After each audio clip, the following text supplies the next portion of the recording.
God is able. From disability to possibility.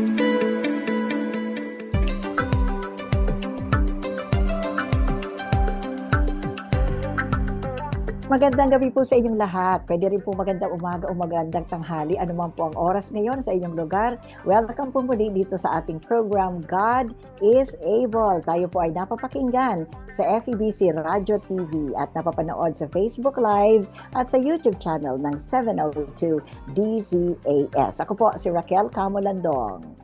Yes po, magandang umaga, tanghali, gabi. Ang God is Able ay miyembro ng kapisanan ng broadcaster ng Pilipinas at maaari niyo po kami ni-message sa smart number 0999-2235675 at ang aming pong globe number na 0916296620 at maaari din po kami kayong tumawag sa landline 865-43322 local 401 at ako po si Peggy Lotto. Hello sa inyong lahat. Hello, Ate Raquel. Hello, Peggy. And hello po sa ating mga listeners, mga viewers. Salamat po sa pagko-comment ninyo. Pwede po kayong mag-comment sa ating mga social media platforms. Maraming salamat po muli sa inyong pakikinig. Pero Peggy, pakilala muna natin kung ano ang God is Able. Kasi hindi lang po tayo radio program. Tayo po ay marami ring ginagawa para sa Panginoon. Uunahin ko pa ang lahat ko na po sila favorite. Kaya lang very special kasi ito dahil dito talaga kami nag-umpisa, diba? Lagi yan. Lagi yan talaga. Ito kasi po talaga ang ginamit ng Panginoon kung paano po kami makastart ng aming pag-engage and pagiging parte ng God is Able. Yung family camp, malapit na po ito sa May 8 to 10 para po sa mga volunteers, May 7 to 10 sa Mount Makiling Recreation Center sa Santo Tomas, Batangas. Mag-register na po kayo. Lalo na po mga families ang sana po maka-attend dito kasi napakagandang time nito para magsama-sama ang family, magpahinga, ma-refresh, ma-encourage, ma-inspire, magkaroon ng pag-asa. Di ba, Peggy? Marami ang ginagawa ng Panginoon through the family camp. Sobrang talagang magkakaroon kayo ng pag-asa. Sabi nga ni Ate Raquel, very to sa kanila, very memorable Yes. and engaging sa kanila yung family camp. At hindi lang po yan, meron din kaming gift of mobility. Yung gift of mobility namin that every now and then happens sa different partners namin po ng mga churches sa Pilipinas. Meron na po kami sa Luzon and then meron kami sa somewhere in Mindoro na recently kakatapos lang namin ng proyekto doon. Ito naman po ay tungkol sa disaster management for the inclusion of the PWDs. Pero maganda rin po na mapakita po ang pagmamahal doon sa Gift of Mobility sa iba-ibang churches. Doon po kasi kami nakikipartner para mabigyan ng mga PWD ng pag-asa na may magamit. Ito yung mga wheelchairs, walkers, cranes, crutches. Ngayon po, alaalamin niyo po yan sa inyo pong community kung meron bang partner ng God is Able. Kung wala, baka pwede niyo kaming i-refer sa mga faith-based po na groups, Lord, mga Christian churches sa iba-ibang parte ng Pilipinas. Tsaka, Ate Raquel, ikaw, medyo memorable din sa ito. Yung Memorable. ATS. Ang daming memorable sa akin. Ito po yung Building Lives Together. Alam niyo po, dalawa ang mukha nitong Building Lives Together. Ang una po ay yung course. Naku, talagang course po ito on disability in partnership with the Asian Theological Seminary. Naka 2 batches na po tayo. Pag-pray niyo po, baka sa 3rd batch kasama ka na dyan. Mag-enroll ka na. Alam niyo po ba kung anong naitutulong nito? Nagkakaroon talaga tayo ng mas malalim na kaalaman tungkol sa disability. Lalo na po kung meron may disability sa pamilya ninyo or siguro nasa ministry kayo ng disability, enroll po kayo dito. At yung isa pa pong mukha ng Building Lives Together ay yung mga conferences, di ba Peggy? Meron po tayong mga like autism, ADHD at iba-ibang mga kondisyon, iba-ibang klase ng disability na nag-organize po tayo ng mga conferences para dyan. Kaya nakakatuwa po talaga itong Building Lives Together. Yan. Meron pa ba? Marami pa no? Sa mga Abangan susunod nyo na baka lang may po. paabangan nyo. Pero syempre, no, dahil ang radio, parang ang radio yata ng God is Able ay 7 years na. So itong Oh, tao na ating guest ngayon, more than 7 years na siyang uma-attend ng family camp and has been with us. And now, actually, isa siya sa mga officers sa God is Able. Siya po ang kasalukuyang Vice President ng God is Able International Foundation po. At ito po ay ang kanyang kwento. Ibabahagi namin sa inyo ang kwento ni Sir Lance Valleza. Hello Lance, good afternoon, good morning, and evening. Hello po. Good afternoon, good morning, and evening. ayan, oo. So, si Lance po ay matagal na nating kasama. O, tinan mo, di ba, sa family camp ko rin siya unang nakilala kasama si Jill and Trina, yung kanya pong family. How are you, Lance? Thank you sa pag-say yes sa invitation namin na ma-interview ka maging guest ngayon. Happy to serve po. Ayan, okay Oo. naman po by God's grace. May mga challenges but as usual, Christ is more than enough. Amen. Yeah. Amen. At Amen. kitang-kita sa iyo yan, Lance. Peggy, ilang beses na bang na-interview dito sa God is Able program si Lance? Parang I think, maraming beses na, suki yan. Tatlo I mean, yata. parang siya, and then yung asawa niya, and then there was a time pa, I think during pandemic, no, na nagpunta kami sa bahay nila, doon namin sila in-interview. Yes. Parang, it was, bakit ba? Para Christmas presentation ba or something yun? Christmas presentation po yata. Ayun, Christmas kasi Or kaya New naman, Year's presentation. Ate Raquel, kaya naman sila suki kasi sa totoo lang, ang ganda ng kwento nila. Alam mo yung kwento Oo. ni Lance sa PWD, kwento ni Jill Oo. as a wife and as a Yeah. mom, and kwento ni Trina as a loving daughter to her Yeah. family. Oo. And yung interview natin ngayon na Lance ay i-align natin sa theme ng 702 DCAS, which is yung panibagong simula sa Panginoon. Ganun naman tayo, di ba? There's always a new beginning, iba-ibang aspeto ng buhay natin, especially when we talk about the resurrection of Christ. Ano ba ang meaning nito sa buhay natin? Pero bago yan, kasi baka naman hindi napanood yung mga previous interviews with Lance, balikan muna natin. Bakit nga ba kasama sa God is Able si Lance at ang family niya? Oo, di ba? Lance, ano ba itong kondisyon na meron ka? Okay. So, 2015 po na-diagnose po ako ng muscular dystrophy. Ayan. So, by that time, unti-unting nanghihina yung aking mga muscle, yung legs. And then, nahirapan akong maglakad. And then, eventually, 2017, 16 pala noon, in-invite ako sa God is Able Family Camp. So, that time, talagang we are asking the Lord na, Lord, why us? Ano ba tong challenges na to? Alam mo naman na yung buhay namin ay sa'yo.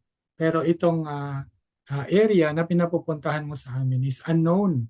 Dahil wala naman sa family ko ang may disability, wala din sa side ni Sis Jill. Siyempre maliban sa mga senior citizens na, but wala talaga. So tinatanong namin si Lord, ano ba yung will mo? Kasi hindi mo naman ito hahayaan kung wala kang purpose, and we dedicate our lives to you na. So by that time, nakilala namin si Brother Don Don. In-invite niya kami sa God is Able Family Camp. I think November 2016 yon. Participant. And then the next year, syempre, na-enjoy namin and we really love to serve. So by God's grace, inalaw naman kami na mag-STM. So from then on, every year talagang, kumbaga sa year namin, talagang ito yung isa sa inaabangan lagi ng family namin, and those people na na-invite namin talagang in-equip kasi talaga kami dito ni Lord para ma-expose doon sa disability ministry and even the family. So, and then just last year, 2025, na-correct yung diagnosis ko. So I am now diagnosed by necrotizing myopathy. So muscular dystrophy kasi wala talaga siyang cure. So we'll just wait na malusaw na lang yung mga laman mo until such time na manghina ka. But eventually, God gave us a hope nitong 2025 dun sa bagong diagnosis. And true enough, that test was also invented noong or discovered ng 2015. Grabe si Lord, no? Talagang 2015 ako na-diagnose, but naging available lang dito later years na. And then sa amin, as we pray, kasi ni-request ng doktor namin na magpa-test ka ng ganito, sabi namin, ay sige po. And then we pray for a year for the provision, and by God's grace, nung October, November 2025, napagawa namin yung test. And yun nga, na-diagnose ako. Kaya last month, nag-chemotherapy infusion ako ng rituximab for the treatment. So, sa iba, sometimes they look at na kawawa ka naman kasi nag-chemo ka. But sa amin, sobrang thankful kami kasi yung muscular dystrophy namin dati, which is limb girdle, walang cure yun eh. So, ano pa rin naman kami, thankful kay Lord kasi He allows it for a reason. But this time, binuksan niya pa rin yung door to open the correct diagnosis sa amin. Kaya yun, nandito lang ako sa bahay, bawal lumabas muna ng sobrang laking crowd for 3 months. So kaya nga, alam mo yun, saktong-sakto na naman Lord sa family camp. Ikaw talaga, ganyan. Si Father God talaga namin. So alam mo yun, and yun, talagang even yung aming ministry na nililid yung PWD fellowship na namin is really patterned dun sa family camp kasi magkakaibang churches, we all yung relationship with the Lord, we study the Bible. It's really influence talaga ng God is able. So I praise God talaga na nilagay kami ni Lord talaga sa mga tamang tao na makakasama, tamang environment that really encourages us. Nag-iiyakan kami, but encouragement yun, tears of joy na even nagdadaan sa mga pagsubok, talagang inihahayag pa rin yung kapangyarihan ng Lord at nagtitestify, nagwe-witness sa kabaitan ng Panginoon. So, yun po, kaya po kami nasama sa God is able. So, yun yung yung value ng community, value ng meron tayong support group, Yes may po. kasama tayong nananalangin at umiiyak. Lance, pwede bang balikan muna natin yung dalawang diagnosis sa'yo, no? Yung isa kaya kong i-pronounce, pero yung pangalawa hindi ko na kayang i-pronounce. Muscular dystrophy. Ano ba ang ibig sabihin ng muscular dystrophy para dun sa hindi nakakaalam kung ano ito? Yung muscular dystrophy po, actually, same symptoms ng bago kong diagnosis. Yung muscular dystrophy ay, sabi po ay hereditary siya. So, kaya yung cell, nanghihina yung mga laman. So, unti-unti siyang nanghihina. Maraming type of muscular dystrophy. Pwedeng may Duchenne sa mga bata hanggang teenager. And then mayroon din yung katulad ng diagnosis sa akin, limb girdle muscular dystrophy, which is yung later pa of your years, di ba? And then other types as well na mga categories na ganun pa rin, nanghihina, hindi na nakakalakad, at nanghihina yung legs at saka arms. So may mga ibang muscular dystrophy na yung eyes naman nila yung natatamaan, so na unti-unting na blur, and a lot more po. So yun ay usually ay hereditary daw siya. So kaya nagtataka rin kami na wala naman sa family namin ang may ganon. So kaya yeah. And you said non-curable itong muscular dystrophy. Yes and po. the recent diagnosis is called necrotizing myopathy. So ito naman by the word necro, syempre death siya eh. And, so namamatay yung mga muscles and kumbaga ina-attack niya yung yung body ko, yung immune system ko, ina-attack niya. So, kaya ako ito yung ano, ganun din yung ano, yung ganun, yung kanyang symptoms dito sa legs at saka sa ano din, siko hanggang shoulder. Ayun, yun din po kaya hindi rin ako makapag ano pa, katayo mag-isa, katagilid mag-isa, talagang fully ano ko na supported ng family ko. Mm. Oo, Ayun. pero So yung curable. oo. Yes po, may Pero treatment po kaya ang ano, muscular yes dystrophy po. kasi walang treatment. Pero Talaga. sinabi mo na sa family mo walang muscular dystrophy, 'di ba? Sa parang Wala ikaw po. lang. So ibig sabihin misdiagnosed talaga? Yung Yes nangyari? po. Oh, ang tagal mo Opo. Tsaka nag-antay for very that. detailed po yung result eh. Oo, 10 years grabe. Grabe, po. Oh, 'di ba? 10 years, oo. Pag kasi Yeah, 2015 tas last year na-diagnose ng Mm. tama. Yes mm. po. Lance, kung 2015, ano ka nun? Anong ginagawa mo nun? May asawa ka na ba? May anak ka na? Nagtatrabaho ka noon? Apo, actually noon ay ano ako, nagtatrabaho ako sa isang corporate company.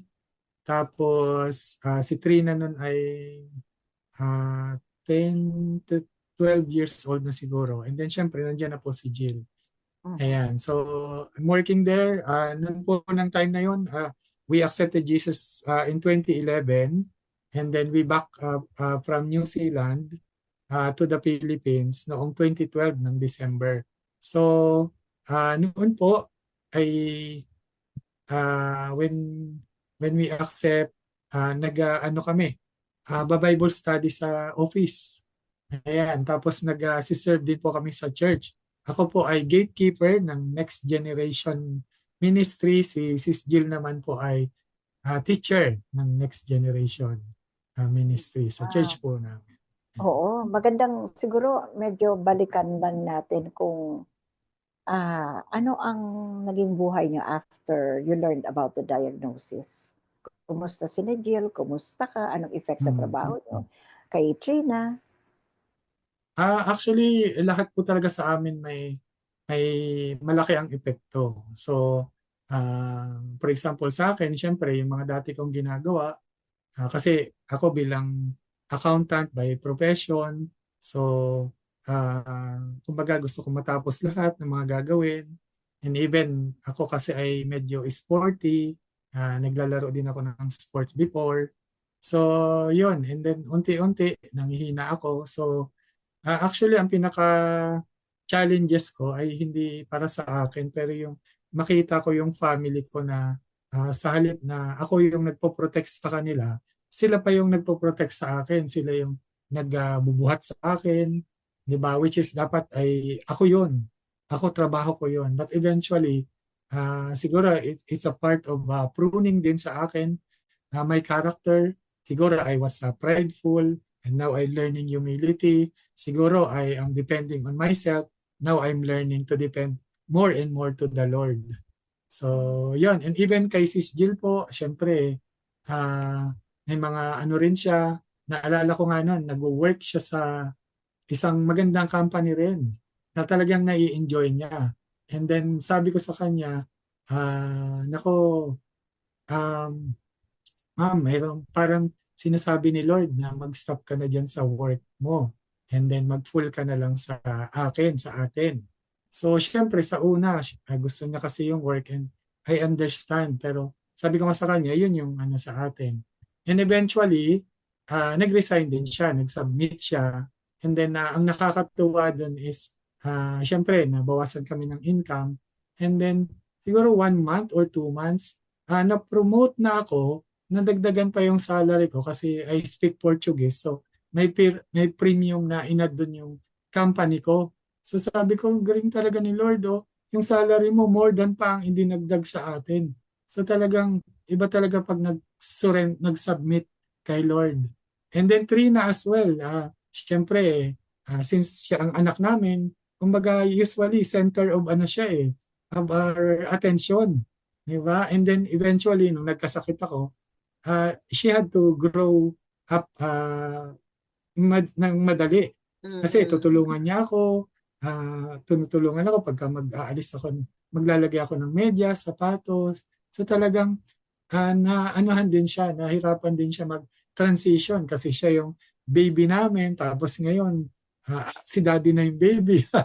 Kumbaga, nakakaano rin sa transition niya. And may mga challenges din talaga kaming Mm-mm. pinagdaanan.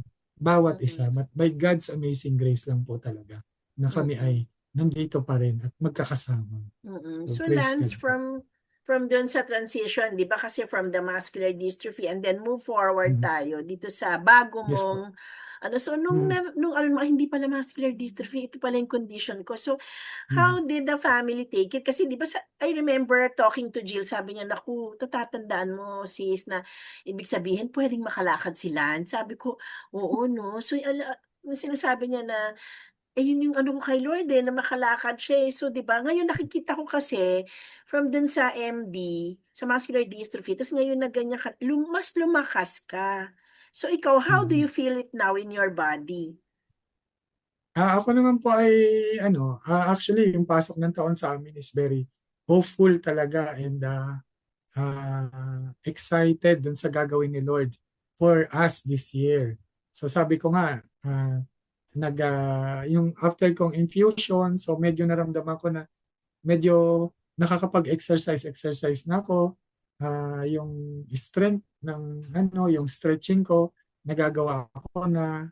Tapos, nakaano rin ako ngayon protein, high protein diet. So, yon pero sabayan ng stretching. So, kaya nakakatuwa din naman si Jill and Trina talagang sinusupport ako sa stretching, pag-set ng paa ko, and a lot more sa talagang it's really, yung family talaga namin is a unit. Diba? And si Jill din and Trina are excited and looking forward to it as well. Ako ngayon, yung pakiramdam ko, kung sabi nga ni Miss Peggy kanina, dating ang boses ko ay mahina. So, ngayon, by God's grace, hindi na ako masyadong hinahapo. So, unti-unti lang na talagang tuloy-tuloy yung pag-iingat at saka yung mga medication ko talaga. So, Yun. Tsaka yung God food, willing, nakakatuwa si Sis Jill. yeah, so I-prepare God din ng willing, ayos. Lance, pwede kang makalakad. Makatayo at Yes makalakad. po, yun po ang even may ni-research po namin to na Wow. possible talaga. So may mga naka-recover ng depende po sa reaction ng body. So depende sa years, months or ano po talaga. Ako 10 years Mm-mm. ako na dapat pala maaga pa ako medication ng time na yun. But eventually we continue to trust in God's timing. We know that Mm-mm. we are in the right time, in the right place where Mm-mm. God wants us to be. Kaya Mm-mm. hindi Pero naman tayo alam mo, may pababa. question pala ako kasi syempre Opo, misdiagnose, 'di ba? yes So, po. oo, anong feeling mo nung nalaman mo na parang, wala lang, misdiagnose, parang andun ako sa ano na hindi ako Mm. makakalakad kasi muscular dystrophy, 'di ba? Diba? So, anong feeling mo na nalalaman mo na misdiagnose? Ako po ay excited po ako. Kasi there's a strong hope na pinakita ni Lord. Si Lord din naman ang nag-show. Kasi sabi nga na ako, tanggap ko na, Lord, kung ano yung will mo, sabi nga namin, kung tatawagin niyo po ako, pwede naman akong umuwi na. Pero kung hindi pa po tapos ang mission ko at may purpose pa kayo, bigyan niyo ako ng endurance, kalakasan ng katawan, 'di ba? Para magawa ko po yung mga mission na pinagkakaloob niyo sa akin. 'Di ba? So, may mga nag-ano sa akin na, uy, na-diagnose ka, hindi ka magreklamo. Kumbaga wala na po akong energy to do that. Kumbaga sabi nga, I'm too blessed to be stressed. So ngayon na nagsi-celebrate ako dun sa mga ano na ganun, I celebrate with us as well. Because I know na God allowed it for a reason. 'Di ba? Kaya Mm. I don't want to question the Lord. Gusto ko lang ay mag-submit sa kanya. Ayun po. Nabigyan ka kasi ng hope, no? Sa bagong Yes diagnosis mo. po eh. Eh, Oo hindi nga mo na po eh. iisipin na mag-file pa ng Amen. charges. Oo. Lance, natuwa ako. Mm. Tsaka Ate Raquel, dagdag ko lang Imagine nyo naman po, paano pa ako magrereklamo sa Lord? Kahit ako ay na-diagnose ng muscular dystrophy, naka-wheelchair, nung time po na yon, binigyan kami ng Lord ng bahay.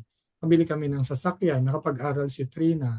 Lagi namang may pagkain sa hapagkainan. Kahit COVID-19, hindi po ako nagka-COVID nung time na yon. Nakakapag-take out pa Diba? nga ako So, pag galing ako sa kanila eh. oo nga, oo nga po eh. Pero alam niyo yun, talagang God is good all the time. And Oo. hindi ko umaatim na mag-complain kay Lord doon sa mga sobra-sobrang pagpapala na ipinagkakaloob niya sa akin. Oo, Lance, kanina, lakas ang dating sa akin when you said na you asked Jill to resign from her job, di ba? Pero sabi mo, nung nag-resign siya, nabawasan. Natuwa ako dun sa word na nabawasan, hindi nawalan. Kasi Opo.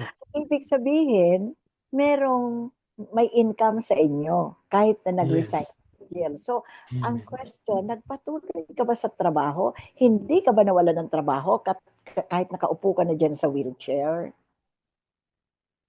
Okay po. Nung time po na yon, meron po kasing rule yung company namin na under PESA, Economic Zone, na bawal pa yung work from home that time. So kaya they have to let me go. So nung time po na yon, syempre, medyo nalungkot kami. Pero at that time as well, ay ramdam namin na si Lord pa rin ang in control. Kasi habang nagta-transition ako, nag-i-study na rin ako ng work from home. So sa work from home ko po ay parang 1 or 2 weeks na nawalan ako ng trabaho, mayroon na po ako agad na bagong work. So ang pinaka naaalala ko lang is from that salary, biglang baba na sobrang baba. Kaya si Jill have to work as an ESL teacher, yung English second language teacher sa online din. And then after that, natutunan ko rin po yung pag-online. And then eventually, nag-freelance na po ako. So hanggang ngayon, mayroon po akong 2 client na Australian, tapos isang local, and then other things pa. Oh, amazing, So Peggy. God is good po talaga. Sabi ko nga po, nung online na yon, training po ako ni Lord na dadating pala yung COVID-19 in 2 years. So noon po ay ang buhay namin ay quarantine na. Sa bahay lang po, kaya yung COVID-19 hindi po kami masyadong naapektuhan dahil usual na buhay na namin yun na nasa bahay lang. Nag-work ako, nag-work din si Jill. Si Trina naman po ay online. So sa bahay lang po talaga kami lahat yung online study niya, and mayroon ng konting biyahe sa kanyang school that time. Oo, grabe, Peggy. Ano, amazing. Parang hindi mo Yes, talaga, hindi mo talaga maplano, hindi mo Mm-mm. maplano. Mm-mm. Magkasusunod, bigla na lang nag-unfold. Sabi nga ni Lance Amen. kanina, kung kailan ganyan ang kondisyon, doon sila nagkabahay, nagkakotse, Mm. tuloy-tuloy naman ang trabaho. Ay, kanina And ba maybe natin because nakita ko kasi from dun sa life nilang dalawa ni Jill, submitted heart sila eh. Parang kung ano yung ginagawa ni Lord, submit lang sila ng submit, no? Parang napaka-importante yung submissive heart kay Lord Yes na po.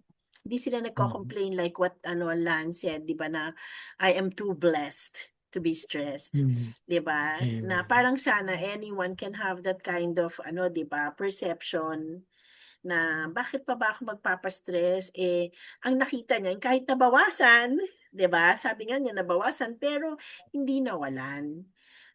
He's always dun sa yung sa kung ano yung binigay ni Lord. Yes po. Grabe, Lance, sobrang ganda pala talaga ng kwento mo. Mm-mm. Di ba? Lalo na Glory ngayon to na God po. parang, amen, lalo na ngayon na parang expectant tayo na one day makakatayo ka from the Mm. wheelchair at maglalakad ka. Grabe, no? Parang there's something to pray about and to really look forward to. Yes po. Mm-mm. Sobra talaga tayo Amen. mapapataas ng kamay niya at Mm-mm. pagpupuri ng Panginoon. Di ba, Peggy, no? Amen po. Oo, alam mo Ate Raquel, actually, kung noon nakilala mo si Lance way back in 2015, naglalakad pa siya. Yes po. November yun, naglalakad pa siya. January, yung isa sa amin sa God is Able, sabi niya, uy, si Lance hindi na naglalakad. Sabi namin, ha? parang November pa lang, hindi siya, Mm. naglalakad siya, malakas pa siya, and yet, January, ganun kabilis.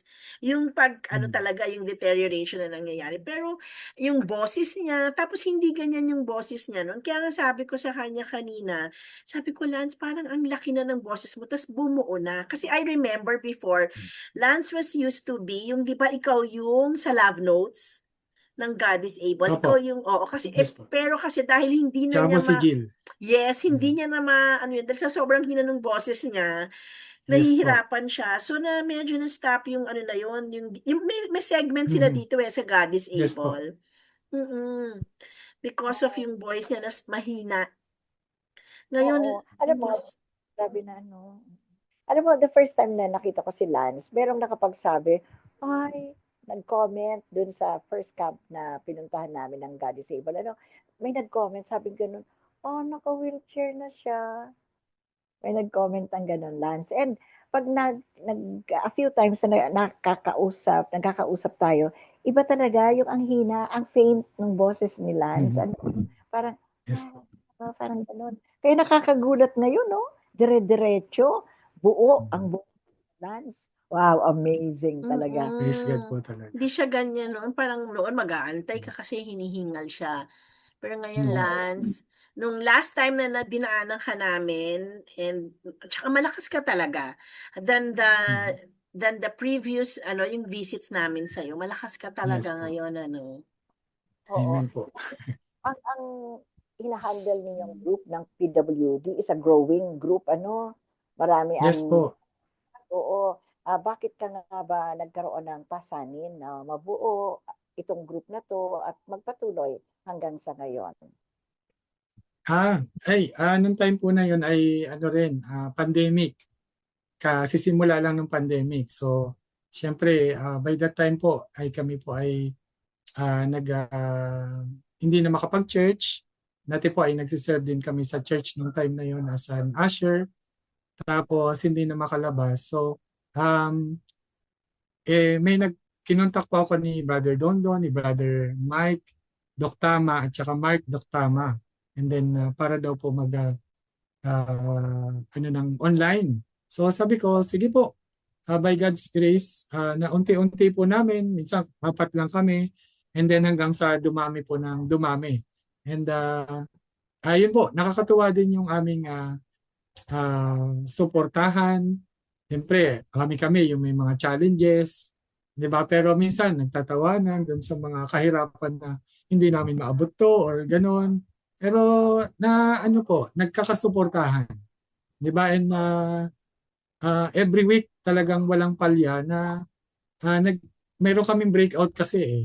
So after may mag-share, meron kaming breakout. So as much as possible, gusto namin pagsamahin yung mga ano, magkakaparehas ng case. Oo. Ayan. Eventually hanggang ngayon, ayun, unti-unti po na nabuo at ang pinaka isa sa pinagpapasalamat ko is yung mga member namin nagdi-disciple na rin sa ibang lugar. Meron dun sa ano namin ang small group, pero yung iba meron sa barangay. Nagba-Bible study. Di ba? And then nakakatuwa pagka, ay bro, kasi nag-share din po kami, nagbibigay kami ng Bible dun sa mga walang Bible na inaano nila, dinidisciple. So nakakatuwa na papadalhan mo ng Bible and then nakikita mong nag-grow sila. 'Di ba? And pagka family camp, yung sa mga attend, yung iba po nagpapabaptize. Kaya Wow! nakakatuwa, grabe po talaga. And Parang, God is parang, good, talagang sunod lang po. And even nga oo, yung pagpo-provide niya sa mga God is good po talaga. grabe, Ayan. amazing.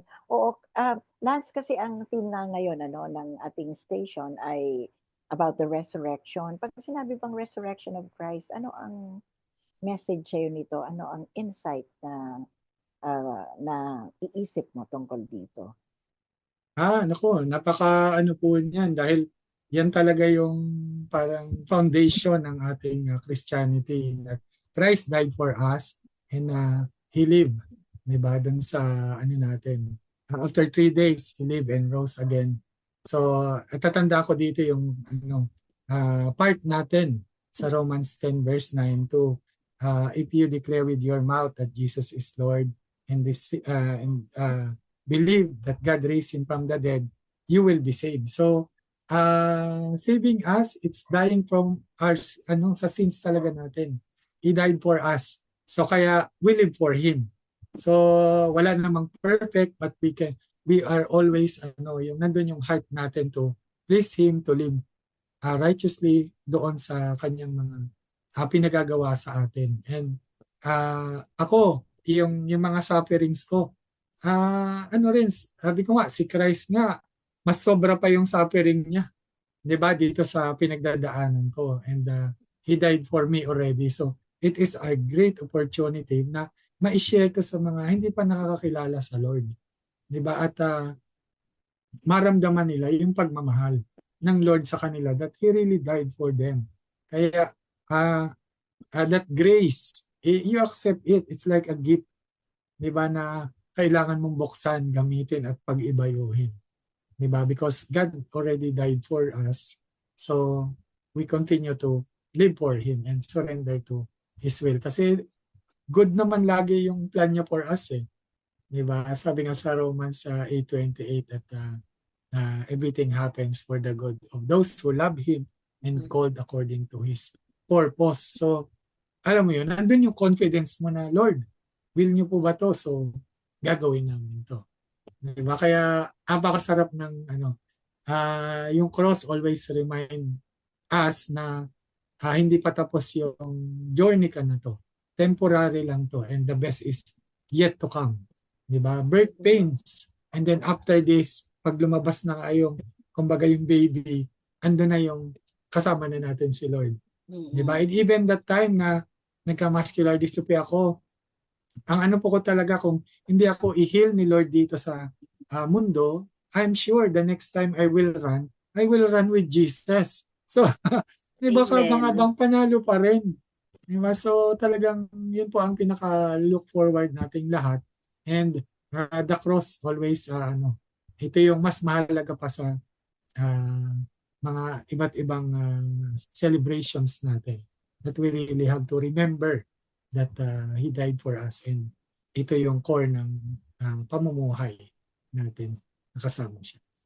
Paano ka, as a person with disability at sina Jill and Trina, na-sustain ng message ng resurrection ni Christ? Yun po, naku, pagka tinanong niyo si Sis Jill, siguradong iiyak yun. Dahil love na love talaga nun si Lord Jesus. Pag siyang pinag-usapan, yun po ay introvert. Pero pag si Lord ang pinag-usapan, nagiging extrovert. So, ayan, si Miss Peggy, witness niya yan.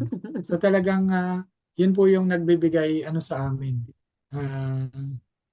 strength, diba, sa araw-araw. Even tuwing dito sa small group namin, dito sa Lipa, sometimes kapag Holy Week, nire-reenact namin yung mga station. So nagagawa si Sis Jill na mga dyan, yung pagpapako sa may kahoy, papako, para lang maramdaman mo yung kung paano ba pinako yung Lord dito and paano, diba? And then meron kaming yung puno ng saging, nasasaksakin mo ng ng parang sibat. So para maramdaman mo and you really feel that what happened and remember what God did to you. Diba? And yun, talagang nakakatuwa po every time and hindi pwedeng hindi ka iiyak sa biyaya at mga ginawang sakripisyo ng Lord sa atin. So, hindi, tsaka hanggang yun, ngayon dapat yun ang meron ka na dala-dala, yes, di ba? Kasi yung nakakalimutan natin, na when we are in sufferings, nakakalimutan natin na teka, mas nag-suffer si Christ. Tandaan mo, si Christ dinuraan, yes, di ba? Sinaksak yung gilid niya, and then yet, yeah. pero amazing, no, Lance, no, on how you and the family talaga na nasusustain yung gano'n na, kasi iba-iba kayo for example, si Jill, meron siyang sariling walk with the Lord. Yes, Si Trina, kung tatanungin mo rin siya, kung maririnig mo rin yung kwento ni Trina, meron din siyang sariling struggles and walk with the Lord. Pero, Opo. you know what, as a family, it's good thing na, kasi naririnig ko lagi sa inyo na you're very open to each one, yung pinagdadaanan. And Ate Raquel, Mhm. nadi-discuss nila yun. Nakakatuwa nga sila sa family eh. Yeah. Amen. Mm. Yes po. And Ano hindi pa? naman perfect, may mga ano pa rin, challenges, minsan reactions and ano, but eventually yung unity po ng family that especially yung challenges namin ay talagang we want to encourage others as well. Kaya our family, pagka uh, uh, person with disability or God is able, nandiyan talaga yung heart namin ngayon. And we are also praying na mas lalo pang lumaki, lumawak at maraming makasama din sa ministry na ito. Oo, kasi talagang yung resurrection of Christ, mga bagong simula, ano? O paano ito pinapaintindi sa mga persons with disability and their families na kasi hindi lahat ng may persons with disability ay hopeful or may acceptance. Marami ang talagang, di ba, distressed or Yes. depressed. No? Yes So, po. paano nyo ito na i-communicate, itong message na ito? Ako po, actually, ang sinishare ko is yung um, attitude sa start ng day. Like, pagpapasalamat sa Lord, di ba, na buhay ka pa, di ba, nakatulog ka. Ako, yung kamay ko, naigagalaw ko pa, yung paa, nagagalaw kasama ko yung family ko. So, yun ang sinishare ko sa kanila na because of the grace of the Lord, ay meron pa tayo nito. Di ba, wag mo kalimutan na yung araw sumisikat pa rin, di ba? So, don't forget yung mga blessings na sometimes natitake for granted natin. And especially sa persons with disability, sometimes napopokus tayo dun sa pain, hindi dun sa purpose. So kaya sabi ko, atras ka ng konti to see the bigger picture. Na bakit ba sa iyo pinadadaan yan?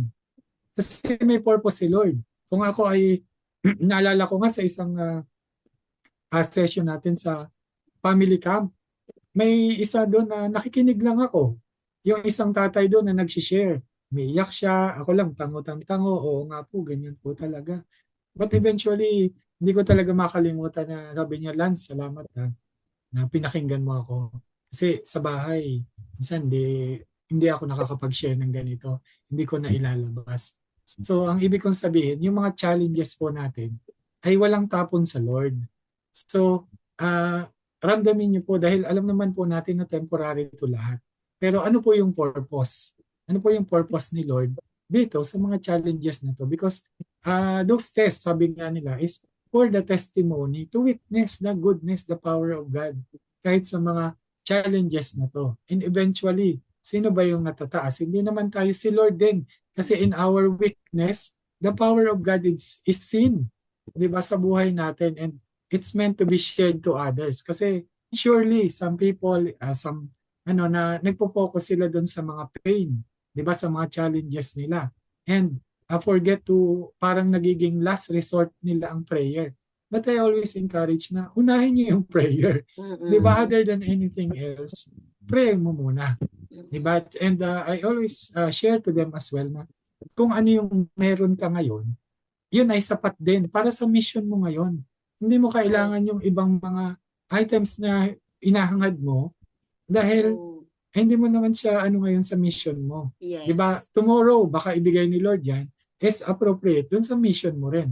Kaya be happy for what you have still and don't focus dun sa mga hindi mo na kayang gawin. Focus dun sa kaya mo pang gawin.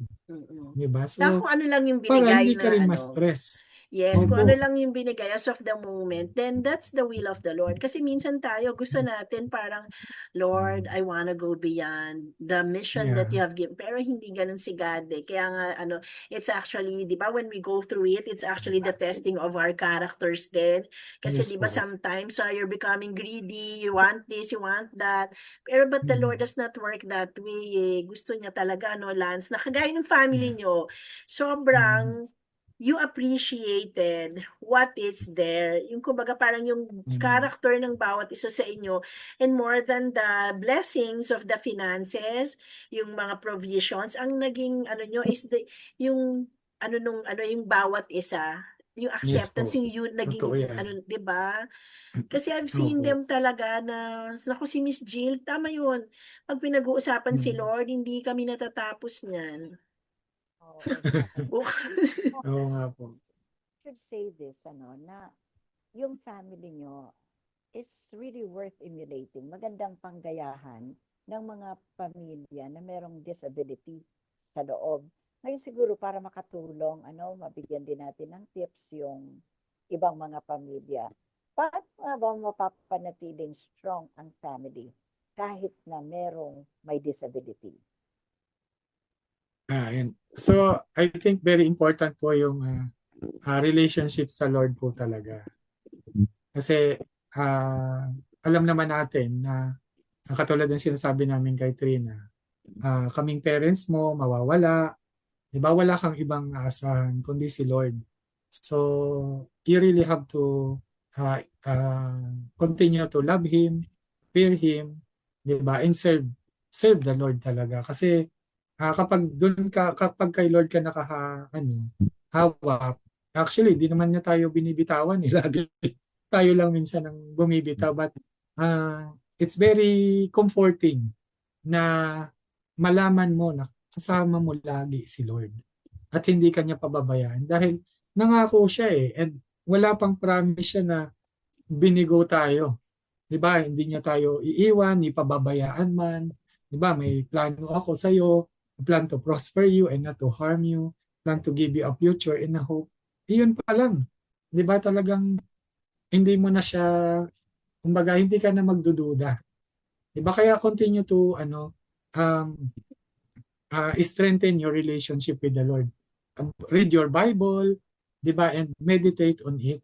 Tsaka fellowship with your family, tsaka sa mga pwede mong makausap na believer din kasi it will strengthen you, encourage you, and sometimes God also talk to you through them. Kaya very important po na may relasyon talaga sa Lord. If you accept Him, talagang siya na yung driver ng buhay mo. 'Di ba? Kaya isuko mo yung buhay mo sa Kanya. Yun talaga yung minsan, sorry po, medyo nababat. Nakakalimutan po ng mga follower ng Lord yung power ng surrender. Sobrang power po ng surrender. Na talagang makikita mo yung kanyang kapangyarihan na kumikilos na, Lord, I did my best, ginawa ko na to. Ikaw na po yan, department mo na po yan. And maa-amaze ka. Maa-amaze ka. Katulad ng shinare ko po kanina, si Sis Jill, gustong-gusto niya yung trabaho. Pero sabi ng Lord, stop ka na raw dyan, focus ka na sa akin. And nag-submit siya. Diba? And ang promise ni Lord, laging pag nag-obey ka, may reward. Diba? Hindi man yun ang focus natin, but God is a cheerful giver as well. Diba? Sabi niya nga dun sa Malakay na kung hindi ko buksan ang langit at lupa ng pagpapala. So, doon pa lang, ano man yung mga motivation mo in following the Lord, talk to Him. Talk to Him talaga.